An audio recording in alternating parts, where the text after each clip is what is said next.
이 시간 함께 우리 하나님의 말씀 보도록 하겠습니다. 하나님의 말씀은 신약성경 마가복음 10장 13절에서 16절입니다. 우리 불편하지 않으신 분들은 다 자리에 일어나서 우리 하나님 말씀 받도록 하겠습니다. 마가복음 10장 13절에서 16절까지 함께 읽도록 하겠습니다. 사람들이 어린이들을 예수께 데리고 와서 쓰다듬어 주시기를 바랐다. 그런데 제자들이 이랬다. 그러나 예수께서는 이것을 보시고 노하셔서 제자들에게 말씀하셨다. 어린이들이 내게 오는 것을 허락하고 막지 말아라. 이 나라는 이런 사람들의 것이다. 내가 진정으로 너희에게 말한다. 누구든지 어린이와 같이 하나님 나라를 받아들이지 않는 사람은 거기에 들어가지 못할 것이다. 그리고 예수께서는 어린이들을 껴안으시고 그들에게 손을 얹어서 축복하여 주셨다. 아멘.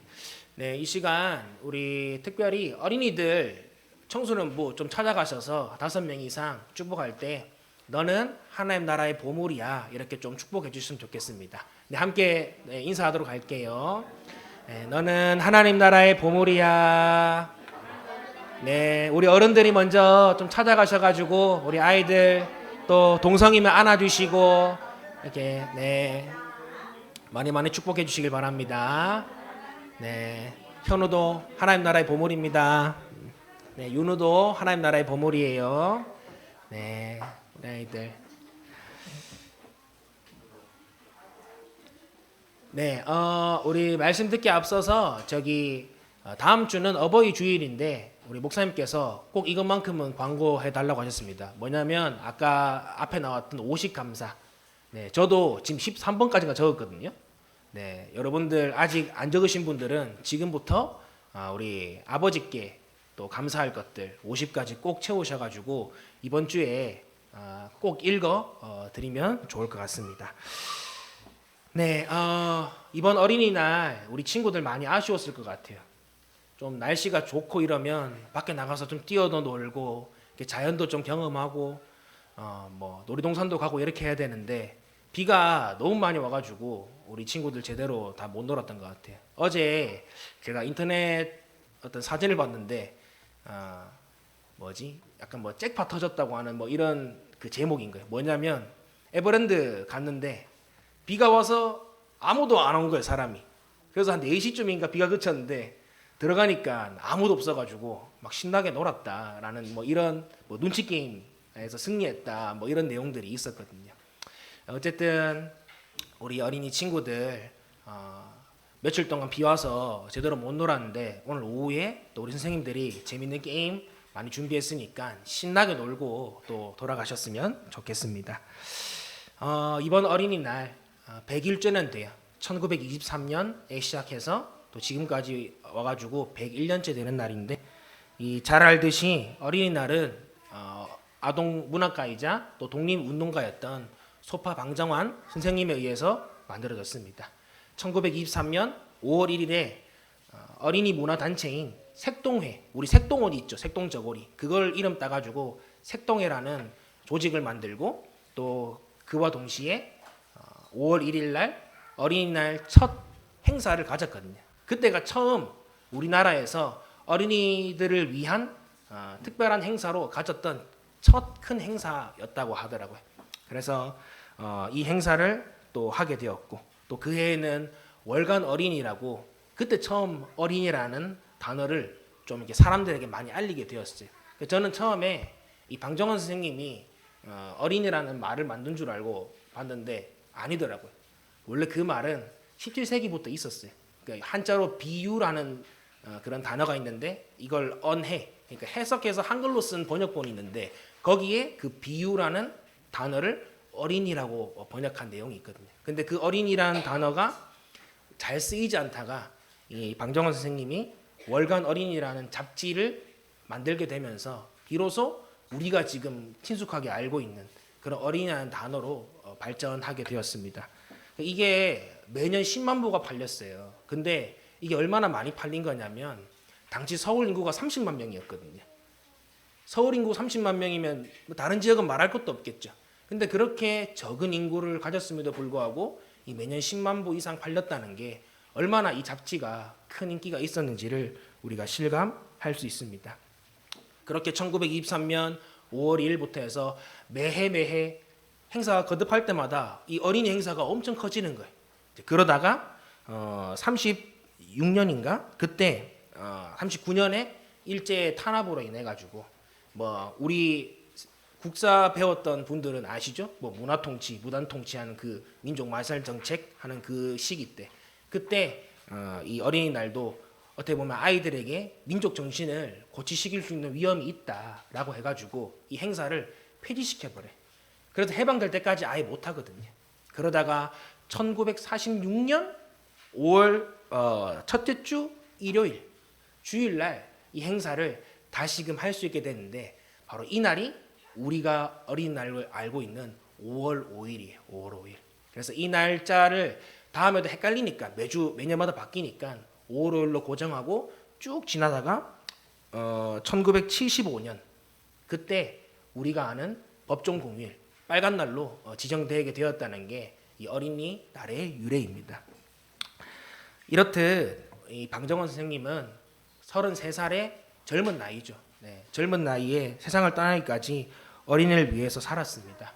오죽하면 죽기 직전에 병원에서도 간호사한테 하는 말이 저기 검은 마차가 이제 다가왔으니까 어린이들을 부탁한다라는 유언을 남기고 돌아가실 만큼 그만큼 어린이들을 사랑하는 사람이었습니다.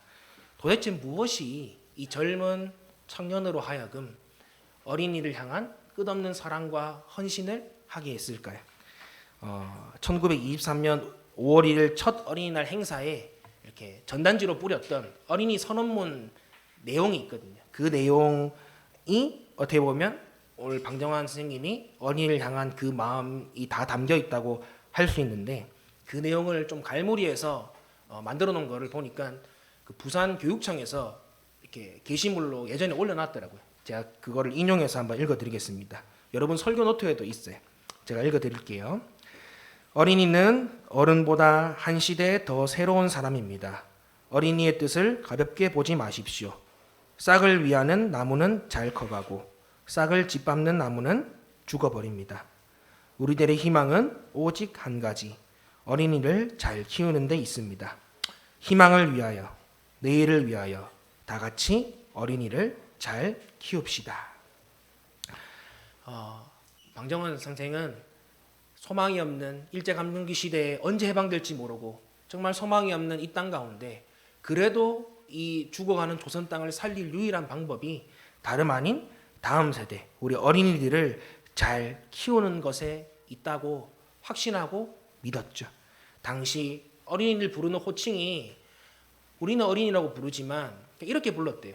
뭐 녀석, 놈, 뭐 아해 놈, 뭐 이런 식으로. 더 심하게는 애 땡땡 뭐 이런 식으로까지 아니면 아들놈, 뭐 딸, 뭐 이렇게 해가지고 그런 좀 이렇게 낮추는 호칭으로 우리 아이들을 대했다고 하더라고요. 그러니까 나오는 말도 그러니까 이 아이들을 대하는 행동도 당연히 지금 같지 않겠죠. 지금 우리 어린이들을 위해서 여러 가지 복지나 또 이들을 위한 것들을 많이 우리가 하려고 하지만 당시는 이 아이들은 보호받지 못하고 사랑받지 못하고 또 어떻게 보면 더 교육받지 못하는 그런 존재가 그런 작고 연약한 존재가 바로 어린이였습니다. 그런데 그런 나라에 이 방정원 선생님은 아이들을 어린이라 부르고 이들을 살리고 기르는 것만이 이 나라를 살릴 수 있는 유일한 희망이라 믿었기 때문에 평생 어린이를 존중하고 어린이를 위해서 살아왔던 것이죠. 오늘 우리 어린이 주일을 맞아서 우리 교회도 늘 다음 세대를 외치죠. 다음 세대를 살려야 합니다. 또 이걸 위해서 오늘 이 어린이 주일 또 교회 전체적으로 함께 VIP를 위해서 특별 새벽 기도도 하고 또 함께 우리가 섬기면서 어제 또 댓글에 보니까 대략 우리 친구들 한 열 몇 명 이렇게 오더라고요. 제가 세어보니까 거의. 그 친구들을 위해서 이렇게 애쓰는 우리 어린이 교회 가운데도 우리 포커스 교회 가운데도 오늘 이 방정환 선생님의 마음 이 정신을 본받아서 우리에게 맡겨주신 다음 세대, 어린이 교회, 우리 청소년부, 우리 친구들을 더 잘 살리고 키우는 우리 포커스 교회가 되기를 예수님의 이름으로 간절히 축복합니다. 그리고 이러한 어린이에 대한 순수한 사랑과 열정, 이 열정은 사실 훨씬 이전부터 시작됐어요. 2000년 전에 이미 어린이를 향한 뜨거운 사랑과 그 열정이 시작되었는데 여기 있는 모두가 그분이 우리를 향한 그 놀라우신 사랑과 은혜로 다 여기 있을 수 있게 되었죠. 바로 어린이들 누구보다 사랑하시고 아끼셨던 예수님 이야기가 오늘 우리가 읽은 성경 본문입니다. 오늘 이 말씀이 어떻게 시작되었냐면 이 앞에 예수님과 바리새인들이 논쟁을 해요. 이혼에 관한 문제로. 이 부분은 뭐 이 본론하고 좀 다르니까 그냥 다루진 않겠지만 어쨌든 이 논쟁을 마치고 난 다음에 뭐 잠깐 쉬고 계셨겠죠, 제자들이랑. 근데 그때 사람들이 예수님을 보니까 마치 막 연예인 팬 사인회 받으러 가듯이, 왜냐하면 인기가 엄청 많았어요, 예수님이. 왜냐면 가는 곳마다 어쨌든 병자들 치유하고 귀신 들린 사람들 다 쫓아내고, 그런 귀신 들린 사람들의 귀신을 다 쫓아내고 어떤 약하고 연약한 사람들을 이렇게 돌봐주고 하니까 당시에 엄청 인기가 많았죠. 그러니까 사람들이 와서 자기 아이들을 데리고 예수님이 한번 우리 아이 머리 쓰다듬어주고 좀 축복기도 해줬으면, 마치 우리 예배 끝나고 여기 앞에 늘 지원이 나와가지고 기도 받잖아요. 그런 것처럼 담임 목사님한테 기도 받는 그런 느낌으로 아이들을 데리고 나온 것입니다. 여기서 나오는 어린이란 단어, 여러분들 잘 아는 단어예요. 파이디온 아시죠? 파이디온. 우리 찬양. 그 파이디온이 어린이란 말이에요. 근데 이 어린이도 연령대가 있을 거잖아요. 근데 여기서 말하는 어린이, 이 파이디온이란 단어에서 말하는 연령대는 생후 1년부터 만 6세까지. 그러니까 아까 우리 맨 처음 축복했던 유치부 아이들이 이 파이디온에 해당하는 어린이라는 것입니다. 그러니까 이 아이들 보면 마음이 어떠세요? 막 개구져가지고 사고치고 이러면 막 화내고 혼낼 때도 있지만, 기본적으로 이 친구들 얼굴 바라보면 여기 있는 대부분의 분들이 아이를 정말 싫어하지 않는 분들이라면 그냥 애들 얼굴만 봐도 미소가 지어지고 그냥 허허 웃고 예쁜 이런 연령대 아이들이 오늘 이 성경에서 사람들이 데리고 나왔던 아이들의 나이대라는 것입니다. 얼마나 귀엽겠어요. 그러니까 오면 다 봐줘요, 누구나. 어떤 짓을 해도 그래, 그럴 수도 있지 하면서 예쁘게 봐주는 게 이 나이대예요. 근데 놀랍게도 제자들은 우리의 생각과는 너무나도 다른 반응을 보입니다. 우리 13절 말씀 한번 같이 읽어볼게요. 네, 앞에 자막 보시고 시작. 사람들이 어린이들을 예수께 데리고 와서 쓰다듬어 주시기를 바랐다. 그런데 제자들이 그들을 꾸짖었다. 네. 와가지고 아이고 예쁘다, 넌 어디서 왔니? 뭐 이렇게 물어볼 수도 있고, 뭐 사탕 하나 줄까? 이렇게도 할 수 있는 이 예쁜 아이들을 두고 오늘 제자들은 그 부모들을 꾸짖고 그 아이들에게 예수님께 다가오지 말라 이렇게 면박을 주는 조금은 의아한 상황이 발생하게 됩니다. 왜 제자들이 이런 행동을 했을까라고 생각을 했을 때 뭐 여러 가지 이유들이 있겠지만 저는 가장 큰 이유를 이들이 예수님의 마음을 잘 몰랐기 때문이라고 판단을 했어요. 이들이 예수님을 따라다니면서 늘 봤던 사람이 어떤 사람일까요? 잘 나가고 돈 많고 명예 있고 이런 사람은 아니었어요. 늘 예수님이 찾아가는 곳은 낮은 곳이었고 사람들로부터 소외되고 버림받았던 그런 사람들이었죠. 고아, 과부, 장애인, 또 뭐 이방인, 또 귀신 들린 자 같은 이런 약한 자들을 늘 찾아가시는 모습들을 이 제자들은 옆에 졸졸 따라다니면서 다 확인도 하고 본인들도 그런 사람들을 옆에서 봉사활동하듯이 이렇게 도와줬을 거라는 거죠. 그렇다면 모름지기 제자로서 선생이신 예수님의 모범 혹은 그 마음을 본받고 따라야 함에도 불구하고 오늘 그들은 그렇게 하지 않았다는 게 문제라는 것입니다. 다른 이들이 들어오지 못하게 하고 오히려 자신들의 집단을 만들려고 해요. 오늘 앞에 예수님과 싸웠던 바리새인들, 또 대제사장, 서기관 이런 사람들도 예수님과 싸웠던 이유가 딴 게 아니에요. 이 사람들은 당시에 종교 지도자들이었거든요. 정치 지도자들이고. 그렇다면 뭘 갖고 있겠어요? 권력을 갖고 있죠. 권력을. 근데 예수라는 어떤 한 인물이 나타나서 자기를 하나님의 아들이라 말하고, 근데 실제로 구약 성경에 있는 내용 그대로 다 이루고, 또 많은 사람들을 치유하고 또 하나님 나라를 전파하는 이 모습을 보면서 사람들이 막 쫓아가니까 위협을 느낀 거예요. 솔직히 자기 수준이 안 되면 신경도 안 쓰죠. 근데 뭔가 라이벌이라고 느끼고 뭔가 경쟁자라고 느끼니까 자기 밥그릇 뺏으려고 한다고 느끼니까 이 사람들이 그때부터 예수님을 주목하기 시작하면서 늘 가는 곳곳마다 첩자를 심고 또 이렇게 스파이를 심어가지고 예수님과 논쟁을 벌이고 예수님 어떻게든 말로 이렇게 끌어내리려고 하고 심지어는 죽일 계획까지 갖고 있었다는 게 이 사람들의 모습인 것입니다. 어떻게 보면 예수님이 정말 싫어했던, 예수님과는 정반대의 노선에 있었던 이 바리새인들의 모습, 자기들만의 그룹을 만들고 자기들끼리만 뭔가 잘해보고 새로운 사람이 들어왔을 때 너는 오면 안 돼라고 말하는 이런 사람들의 모습이 오늘 예수님의 제자들의 모습 속에서 나왔다는 것이죠.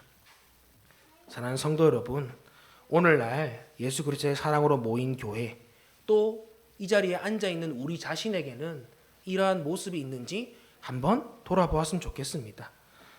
우리가 영혼권에서 제자 삼는다, 늘 구호로 외치고 말로 하잖아요.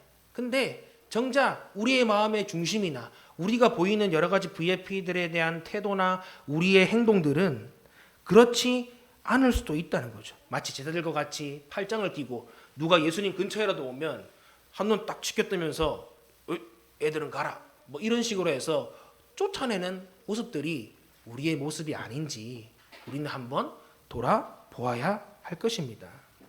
여기 있는 사람 중에 근데 누가 대놓고 너는 우리 교회 오면 안 돼, 그렇게 말할 사람이 어디 있겠어요? 복음을 전하지 않으려고 하는 사람이 어디 있겠어요? 근데 오늘 여기서 말하고자 하는 건 그런 문제가 아니라 바로 이런 거예요. 자칫 우리끼리 너무 친해지고 우리끼리 익숙한 그 익숙함에 빠지다 보면 그 익숙함이 새로운 사람이 들어올 때는 저 사람들 저런 그룹이 있네, 우리 다들 눈치가 있잖아요. 교회나 어떤 공동체나 어떤 모임을 가면 딱 보자마자 이 그룹 저 그룹 이런 거 우리 빨리빨리 눈치채요. 마찬가지예요. 우리 VIP들도 우리가 그런 식으로 너무 우리끼리 뭐 우리가 남이가 뭐 이런 것처럼 우리끼리만 하는 이런 익숙함에 빠지다 보면 오늘 제자들과 같이 새로운 사람들이 왔을 때, 특히 예수님의 사랑과 그런 은혜가 필요한 연약한 사람들이 왔을 때 그들이 예수님의 사랑을 온전히 공급받지 못하고 떠나갈 위험이 있다는 것입니다. 제가 얼마 전 글을 봤는데 운동 중에 제일 진입 장벽이 높은 게 크로스핏이래요. 크로스핏. 요즘 많이 유행하죠. 또 그 피지컬 100인가 거기서 또 많은 사람들이 이 크로스핏으로 또 높은 성적 올려가지고. 근데 크로스핏이 왜 어렵냐면 운동이 어려워서 그런 게 아니라는 거예요. 저도 잘은 모르지만 예전에 좀 이렇게 운동 같은 거 알아보고 했을 때 그 시간표 이런 거 보니까 뭐 하루 루틴이 있더라고요. 몇 개 해가지고 이런 게 있는데, 이 사람들이 문제는 뭐냐? 자기들끼리 약간 그런 막 우리 그 헬스하는 사람들 3대 500 알죠? 그 3대 500 이런 것처럼 자기들만의 기준을 세워서 3대 500 안 되는 건 언더아머 못 입게 하고 뭐 이런 거 있잖아요.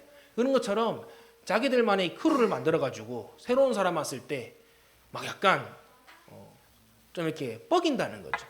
우리가 더 잘해. 약간 이런 것들. 아니면 뭐 우리는 이만큼 하는데 당신도 이만큼 해야 된다라는 이런 부담감을 줘가지고 사람들이 자기 나름대로 건강한 몸 만들러 왔다가 이 사람들이 너무 이게 텃세나 이런 것들이 심해서 금방 운동을 그만둔다는 그런 글을 제가 읽었습니다. 근데 사랑하는 성도 여러분, 교회도 그럴 수 있다는 거죠. 교회도 오늘 작고 연약한 어린이들을 예수님께 데리고 나오려고 했지만 제자들의 그런 텃세나 그런 자기들끼리의 개토를 만들고 공동체를 만들어서 배척하는, 직간접적으로 배척하는 이런 제자들의 모습들, 이런 모습들이 우리도 본질을 놓치면, 교회의 존재 목적인 영혼권에서 제자 삼는 이 본질을 놓치면 우리도 그런 공동체가 될 수 있다는 걸 오늘 예수님께서는 이 장면을 통해 우리에게 가르쳐 주고 계신다는 것입니다. 그렇기 때문에 우리는 어떤 상황 가운데서도 마태복음 28장 19절에서 20절 말씀, 너희는 모든 민족으로 제자를 삼아 아버지와 아들과 성령의 이름으로 세례를 베풀고 내가 너희에게 분부한 모든 것을 가르쳐 지키게 하라. 볼지어다 내가 세상 끝날까지 너희와 항상 함께 있으리라 말한 이 예수님의 마지막 유언이야말로 이 교회의 존재의 목적임을 기억하며 늘 우리 VIP들에게 우리 시선을 돌리고 새로운 분들이 왔을 때 더 많이 섬기고 더 사랑하는 우리 포커스 교회가 되기를 예수님의 이름으로 간절히 축복합니다. 그렇다면 이 모습을 본 예수님 어떻게 반응했을까요? 엄청 화가 나셨어요. 그리고 제자들에게 막 쏘아붙이는 거예요. 자, 14절 말씀 한번 같이 읽어보겠습니다. 시작. 그러나 예수께서는 이것을 보시고 노하셔서 제자들에게 말씀하셨다. 어린이들이 내게 오는 것을 허락하고 막지 말아라. 하나님 나라는 이런 사람들의 것이다. 15절. 내가 진정으로 너희에게 말한다. 누구든지 어린아이와 같이 하나님 나라를 받아들이지 않는 사람은 거기에 들어가지 못할 것이라. 아멘. 네, 예수님은 어린이들을 쫓아보내는, 어린이들을 데려고 온 부모들에게 면박을 주는 이 제자들에게 엄청나게 화를 내시면서 너희들 잘 기억해. 너희들이 이 어린이들과 같이 하나님 나라를 받아들이지 않으면 결단코 천국에 갈 수 없어 라고 그렇게 강하게 말씀하셨습니다. 그리고는 그런 제자들을 뒤로하고 따뜻하게 우리 아이들을 꼭 껴안아 주시면서 축복기도 해주면서 이 장면이 마무리되게 되죠. 사랑하는 성도 여러분, 오늘 이 장면에서 나타난 예수님, 그 예수님은 어떤 분이세요? 먼저는 어린이를 너무나도 사랑하고 아끼시는 분임을 우리가 알 수 있습니다. 우리가 아까 말씀드렸던 조선 초기 우리 방정환 선생이 있을 그때도 그렇지만 고대 사회에서 어린이는 더더욱 여러 방면에서 취약하고 약하고 소외받는 그런 계층이었어요. 오죽하면 성경에서 그 불쌍한 사람 투탑 꼽으라고 하면 뭐예요? 고아와 과부, 이걸 꼽을 정도로 이 아이들은 당시에 정말로 보호받지 못하고 일찍 죽어갔던 이런 존재들입니다. 그리고 오늘 본문 내용 앞에 이혼에 관한 이야기가 나오죠. 근데 여러분들, 이혼하면 누가 제일 힘들까요? 남편일까요? 아내일까요? 아니죠. 밑에 있는 아이들이 제일 상처받는다는 거예요. 어느 자녀가 부모 한쪽 가만 살고 싶겠습니까? 둘 다 함께 살고 싶죠. 그런데 어른들의 어리석음, 어른들의 그런 결정으로 인해서 어쩔 수 없이 정서적으로나 그런 거리적으로나 떨어지게 되는 이런 상처를 우리 아이들이 받을 때 그것은 성장기에 우리 아이들에게 너무나도 큰 상처가 되는 것이죠. 그러니까 우리가 아이들을 정말 사랑한다면 우리 아이들 앞에서 부모들이 더 사이좋게 지내고 더 서로 존중해주고 하는 이런 모습들이 우리 가운데 나타나야 될 것입니다. 이처럼 이 아이들은 보호자인 본인의 의사와 결정할 수 있는 권한들이 많이 없어요. 대부분 특히 우리 초등학생들 전도하기 정말 어렵거든요. 왜냐하면 우리 중등부 이상은 얘네들하고 1대1로 얘기할 수 있어요. 컸으니까. 근데 우리 초등학생들은 늘 부모님이라는 분을 한번 거쳐서 해야 되기 때문에 부모님이 안 되면 애들도 안 돼. 그러니까 훨씬 더 어려운 거예요. 이처럼 보호자인 부모의 상태에 따라서 그들의 신체적이나 정서적 안정이 좌우되는데 고대 사회에선 이런 부분들이 훨씬 불안정하죠. 왜냐하면 일찍 죽기도 하잖아요. 저도 예전에 뭐 이렇게 해남이나 아니면 몽골이나 이렇게 선교 가고 사역 갔을 때도 거기 보면 이렇게 짠한 애들이 있어요. 짠한 애들. 근데 이 짠한 게 처음에는 몰라요. 왜 그런지. 나중에 알고 보니까 뭐 편부모 가정에서 자란 아이들이거나 혹은 조선 가정, 할아버지 할머니랑 사는 그런 가정의 아이들이 이상하게 그러니까 그 사실을 알지 못하기 전에도 뭔가 느낌이 오거든요. 이런 것처럼 우리 고대 사회에서도 이런 상처받고 아픈 아이들이 많다는 것이죠. 그래서 그런 부모의 온전한 사랑과 보호를 받지 못하는 아이들이 많았기 때문에 오늘 예수님은 특별히 이 아이들을 더 아껴주시고 눈여겨보시고 사랑해 주셨다는 것입니다. 오늘 주님의 마음, 그 마음이 어린이를 향한 마음이라면 오늘 주님은 어느 곳을 향해서 주님의 마음을 향하고 계실까요? 바로 어린이들처럼 작고 연약한 자들을 위해 우리 예수님은 그 시선을 향하고 계신다는 것입니다. 예수님의 가르침을 받은 제자들은 신분고하, 여러 가지 남녀노소나 이런 조건들을 따져서 예수님께 너는 와도 되고 너는 오면 안 되고라는 그런 자기들만의 텃세를 부렸지만, 오늘 예수님은 자신을 필요로 하는 사람이라면 그 사람이 어떤 사람이든지 상관하지 않고 받아주시는 사랑의 주님이심을 오늘 이 장면을 통해서 우리는 알 수 있다는 것이죠. 그래서 예수님이 만난 사람이 어떤 사람이죠? 세리장 삭개오, 또 일곱 귀신 들린 막달라 마리아, 또 사마리아 수가성에 아무도 관심 가지지 않았던 그 한 여인, 이런 작은 사람들에게 먼저 다가가 만나 주신 것입니다. 사랑하는 성도 여러분, 오늘 우리의 시선도 어린이를 바라보는 주님의 마음과 같이 작고 연약한 자들을 향해 있기를 예수님의 이름으로 축복합니다. 우리 교회가 5주차마다 OK 사역 하죠. 이번엔 딸기데이로 또 이렇게 했었고, 또 오늘같이 특별한 날에 VIP를 초청해서 함께 예배드리고 섬기는 것도, 또 예전에 우리 저쪽 강서로 294 저기 도로가에 있을 때는 아침에 새벽에 새벽기도 끝나면 우리 목사님 사모님, 우리 최민 목자님하고 몇 분 우리 해가지고 중국밥, 참치 중국밥 싸서 거기 명덕고 아이들, 명덕여고 아이들 등교할 때 늘 나눠줬었거든요.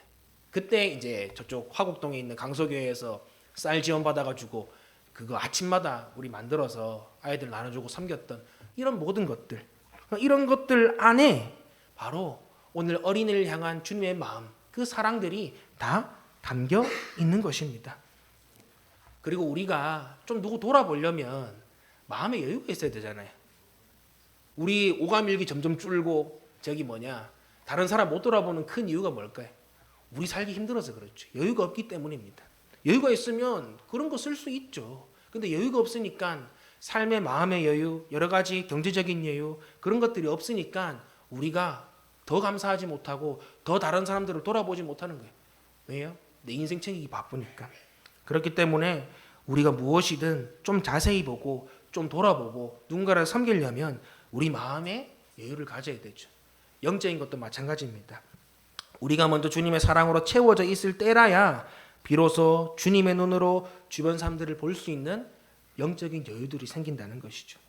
이거를 위해서 매일 새벽 우리 교회 문이 열려 있습니다. 여러분들 우리 힘을 내어서 새벽을 깨우시고 함께 기도하시고, 또 오지 못하는 분들은 우리 밴드로도 늘 열어두고 있으니까 여러분들 많이 참석하고 또 영적으로 충전받아서 예수님의 사랑이 필요한 그곳에 여러분들이 받은 그 사랑을 흘려 보냈으면 좋겠어요. 그리고 특별히 어린이 주일인데 우리 어린이들을 대하는 좋은 지침이 있어서 우리 앞에 자막 보고 한번 읽어보면 좋을 것 같아요. 이 내용도 그 1923년 어린이 선언, 우리 방장원 선생님이 쓰신 내용 중에 어른들에게 드리는 글이거든요. 한 9개 정도 되는데 제가 하나라고 하면 여러분들이 그 뒤에 내용을 한번 잠도 깰 겸 읽어 주시면 좋을 것 같습니다. 자막 한번 보여주세요. 하나, 어린이를 내려다보지 마시고 쳐다보아 주시죠. 하나, 어린이를 늘 가까이 하사 자주 이야기를 하여 주시죠.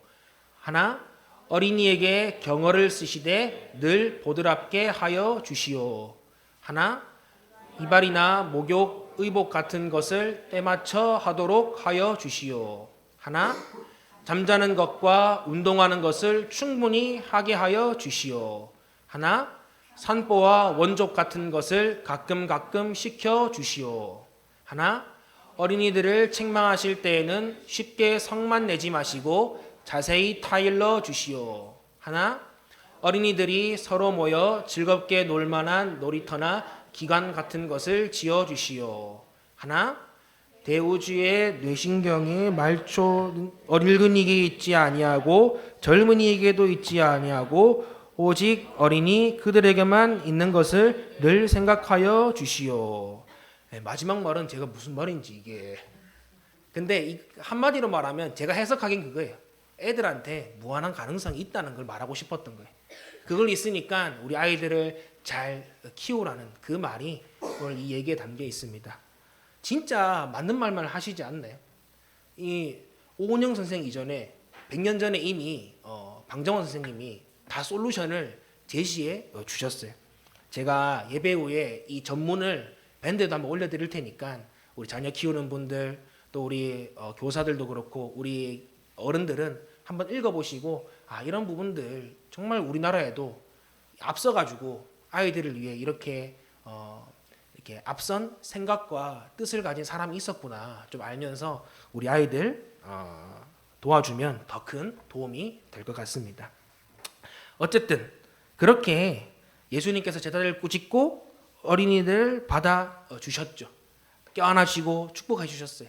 근데 오늘 핵심 내용은 이겁니다. 뭐냐? 어린이를 예로 삼아서 하나님 나라에 들어가는 것과 연결시킨다는 거예요. 왜 예수님은 하나님 나라가 이런 사람들의 것이다. 오늘 말씀의 제목과도 같죠. 왜 이렇게 말씀하셨을까요? 바로 이 부분이 오늘 이야기의 핵심이에요. 어린이의 특징 여러 가지가 있겠지만 이 본문과 관련하여서 연관되는 특징을 꼽아보자면 먼저 어린이는 보호자의 도움이 반드시 필요한 존재임을 알 수 있습니다. 두 번째로 어린이들은 어른들의 말을 곧이곧대로 받아들이는 순수함이 그들에겐 있다는 것입니다. 세 번째로 어린이는 부모에게 거의 전적으로 의존하고 의지하는 특징이 있다는 거예요. 이 세 가지. 보호자의 도움이 반드시 필요한 연약한 존재이고 또 어른들의 말을 곧이곧대로 받아들이는 순수함이 그들에겐 있고 그리고 절대적으로 부모에게 의존하는 이 의존성 이것이 오늘 본문과 연관되어 특징 지어지는 어린이의 모습이라고 말할 수 있죠. 오늘 주님께서는 이러한 것들을 들어서 하나님 나라 즉 천국에 들어갈 수 있는 사람도 이와 같이 어린이들과 같이 하나님 나라를 받는 사람만이 들어갈 수 있다 말씀하신 것입니다. 이게 되게 본문 배치가 재밌어요. 앞에는 바리새인 그리고 이 본문 뒤에는 여러분들이 잘 아는 부자 관원 이야기예요. 율법을 다 지켰냐? 네 그렇습니다.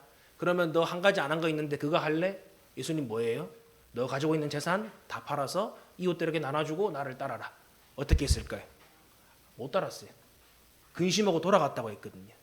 앞뒤로 어린이들과는 반대되는 어른들의 사정 때문에 예수님을 배척하고 예수님을 버리는 이런 장면들이 오늘 나온다는 것이죠.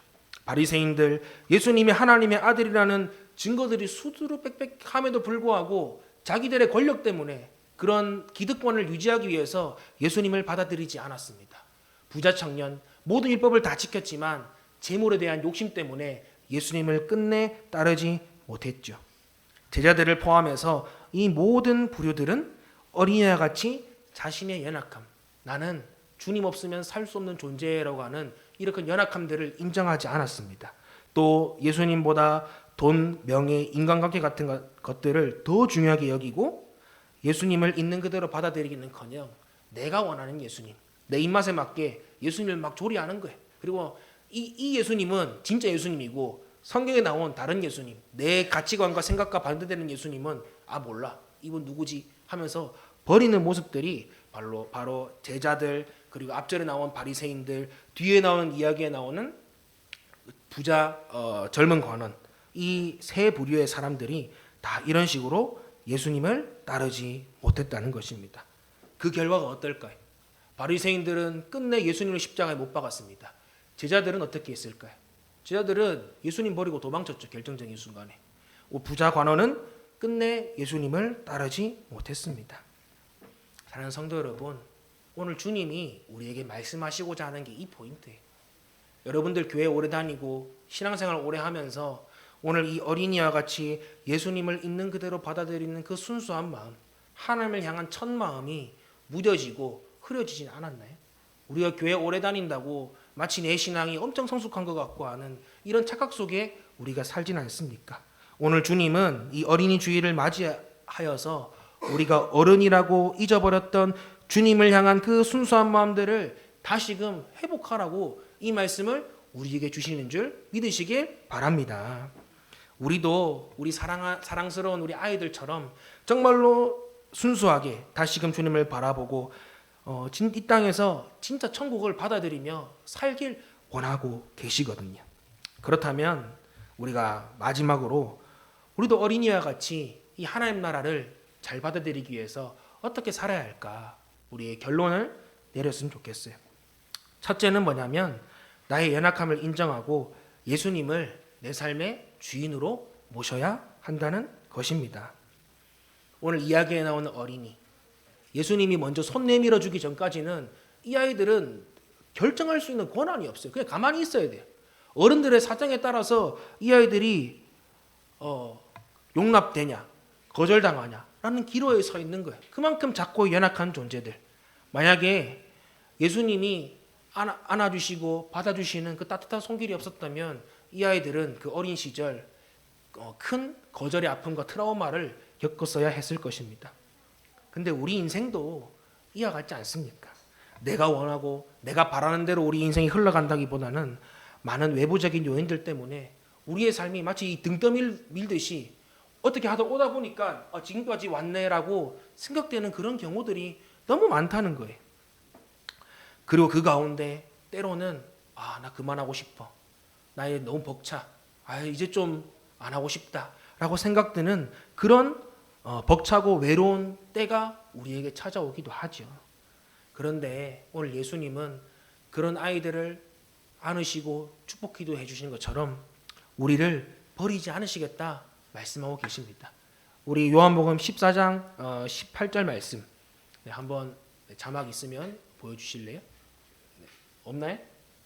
네. 그럼 제가 요한복음 14장 18절 말씀 있는 분들 한번 찾아보셨으면 좋겠습니다. 요한복음 14장 18절 말씀. 네. 우리가 잘 아는 보혜사 성령님에 관한 이야기를 하면서 우리에게 말씀하십니다. 여러분도 잘 아는 성령이 오셨네. 그 중간 가사에 나오는 내용이에요. 네. 요한복음 14장 18절 말씀. 네, 함께 읽도록 하겠습니다. 내가 너희를 고아와 같이 버려두지 아니하고 너희에게로 오리라. 아멘. 네. 세 번역도 있죠. 네, 저는 개역 개정으로 읽었습니다. 오늘 주님이 우리에게 약속하셨어요. 사람들은 우리를 버리고 때로는 부모님도 연약하기 때문에 우리를 다 신경 쓰지 못하고 세상은 우리를 버릴 수도 있지만 오늘 주님은 어떤 상황 가운데서도 우리를 고아와 같이 내버려 두지 않으시고 영원히 우리와 함께 하시겠다 약속하셨습니다. 그래서 주님의 다른 이름의 뜻이 뭐예요? 임마누엘. 하나님께서 우리와 함께 계시다는 말이죠. 그리고 요한복음 1장 14절 말씀 가운데는 말씀이 육신되어서 오신 그 예수님이 우리 가운데 장막을 치고 살았다고 하거든요. 그냥 잠깐 손님으로 있다가 가는 게 아니라 우리의 가족이 되어주시고 우리의 부모가 되어주시겠다 약속하셨습니다. 사랑하는 성도 여러분, 주님이 우리의 약함을 다 알고 계시고 지금도 내가 도와줄게, 내가 너와 함께 해줄게 하면서 우리에게 손 내밀고 계십니다. 오늘 그 주님을, 그 좋으신 주님께 우리의 마음의 문을 열어드리고 내 삶의 진정한 주인으로 모셔서 이 땅 가운데 정말로 주님 말씀처럼 천국을 누리는 하나님 나라를 받아들이고 경험하는 우리 모두가 되기를 예수님의 이름으로 간절히 축복합니다. 두 번째는 뭐냐? 하나님 나라를 받아들이기 위해서 어린아이가 부모를 의지하듯이 우리 또한 소망 되신 주님을 의지해야 한다는 것이죠. 여러분들 이 사례에 가장 잘 맞는 성경 인물이 누굴까요? 저는 다윗이라고 생각해요. 다윗. 사랑받아야 될 어린 시절에 가족들에게 기대받지 못한 그런 아픔이 있었습니다. 또 들판에서 양을 지키면서 사자와 곰의 그런 맹수의 위협을 늘 받으며 살았죠. 전쟁터에서의 수많은 죽음의 위기들, 또 사울왕의 시기로 말미암아 끊임없이 도망쳐야 됐고 끊임없이 왜 내가 이런 일을 당해야지라고 생각했던 그런 서러움들이 다윗에겐 있었죠. 절망하고 좌절해도 누구 하나 뭐라 할 것 없는, 너는 절망해도 돼, 너는 그래 인생 포기해도 돼, 그만큼 너는 힘들게 살았어라고 이해해주고 할 수 있는 그 정도의 사람이었지만 우리가 아는 다윗 어떤 사람입니까? 그런 어떤 상황 가운데서도 좌절하고 실패하고 쓰러지지 않았습니다. 오히려 그 누구에게도 의지할 사람이 없었기 때문에 그가 붙잡을 단 한 가지 소망, 주 예수 그리스도, 그 예수 그리스도, 여호와 하나님 한 분만을 바라고 의지했다는 것이죠. 그 결과가 어떻게 되었습니까? 하나님께서는 다윗을 책임져 주시고 이스라엘 왕으로 세워 주실 뿐만 아니라 예수 그리스도의 계보를 잇는 예수님의 조상으로서 또 쓰임 받는 그런 복을 이 다윗과 다윗의 가문에 베풀어 주셨음을 우리는 성경을 통해서 살펴볼 수 있는 것이죠. 그러한 다윗의 고백이 가장 잘 나타난 시 중 하나가 우리가 잘 아는 나의 영혼이 잠잠히라는 이 가사의 모티브가 되는 시편 62편이거든요. 자막 혹시 있나요? 네, 5절에서 8절 말씀 같이 한번 우리 읽도록 하겠습니다. 네. 그러면 제가 읽어드릴게요. 내 영혼아 잠잠히 하나님만 기다려라. 내 희망은 오직 하나님에게만 있다. 하나님만이 나의 반석, 나의 구원, 나의 요새이시니 나는 흔들리지 않는다. 내 구원과 영광이 하나님께 있다. 하나님은 내 견고한 바이시요 피난처이시다. 하나님만이 우리의 피난처이시니 백성아 언제든지 그만 의지하고 그에게 너희 속마음을 털어 놓아라. 해결할 수 없는 여러 가지 어려운 문제들, 그런 아픔과 슬픔이 있습니까? 오늘 주님, 다윗과 같이 주님만을 의지하고 그분께 우리의 마음을 아뢰시길 바랍니다. 바로 그때 우리 주님은 그것을 외면치 하시고 소망 되신 주님께서 하나님의 방법으로 그 모든 것들을 해결해 주실 것입니다. 마지막으로 우리가 하나님 나라를 어린아이들처럼 받아들이기 위해서 할 마지막 것, 바로 그것은 받은 사랑은 반드시 흘려 보내야 한다는 것입니다. 아까도 말씀드렸죠. 교회의 존재 목적은 여러 가지가 있겠죠. 어떤 사람은 예배라고 말해요. 저도 솔직히 그렇게 생각했어요. 저는 예배 드리는 게 교회의 제일 큰 거다. 근데 그거는 성도로서도 할 수 있는 거예요. 하지만 하나님이 우리에게 너 왜 포커스 교회에 있니? 왜 포커스 교회가 이 땅에 있어야 되라고 물어봤을 때 여러분들은 가장 자신 있게 대답할 수 있는 대답이 무엇입니까? 예배 드리려고요. 물론 맞죠. 하지만 그게 전부가 아니라는 거예요.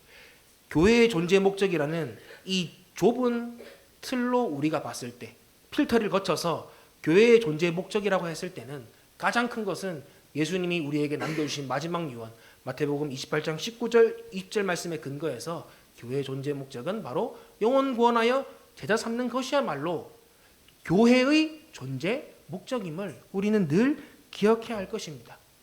그렇기 때문에 우리가 오늘 어린이 주일을 맞이해서 VIP들을 위한 행사도 하는 거죠. 이 아이들은 잠깐 왔다 가는 것으로 알고 있어요. 현우야 그렇지. 오늘 하루 오고 뭐 다음 주에 또 안 올 거잖아. 네, 거의 그랬어요. 이래요 이 친구들 마음들이. 우리라도 그럴 거예요. 처음 가는 데 왔을 때. 근데 이 친구들은 그렇게 갈지 몰라도 우리는 이 친구들이 다시금 야 우리 이거 행사하는데 한번 올래 했을 때 자연스럽게 한번 오고 싶어요라고 만들어줄 수 있도록 열심히 섬기고 노력해야 한다는 것이죠. 바로 이처럼 내가 받은 사랑을 온전히 흘려보낼 때 하나님께서는 우리 교회에 더 많은 영혼들을 붙여주실 뿐만 아니라 더 나아가서는 우리 그렇게 섬기고 하나님의 사랑을 전하는 여러분 개인의 삶, 여러분들 가정 가운데도 하나님의 놀라우신 복을 내려주실 줄 믿습니다. 이번 한 주 우리 하나님께서 우리에게 맡겨주신 자녀들, 어린이들, 이 아이들을 정말 예수님의 사랑으로 더 잘 섬기고 사랑하고 더 나아가서 우리의 사랑이 필요한 하나님의 사랑이 필요한 그 VIP들에게 이 사랑을 실천하여서 이 땅 가운데 우리 어린 아이들처럼 진정한 천국을 누리는 복된 하루 되고 그때 한 주 되기를 예수님의 이름으로 간절히 축복합니다.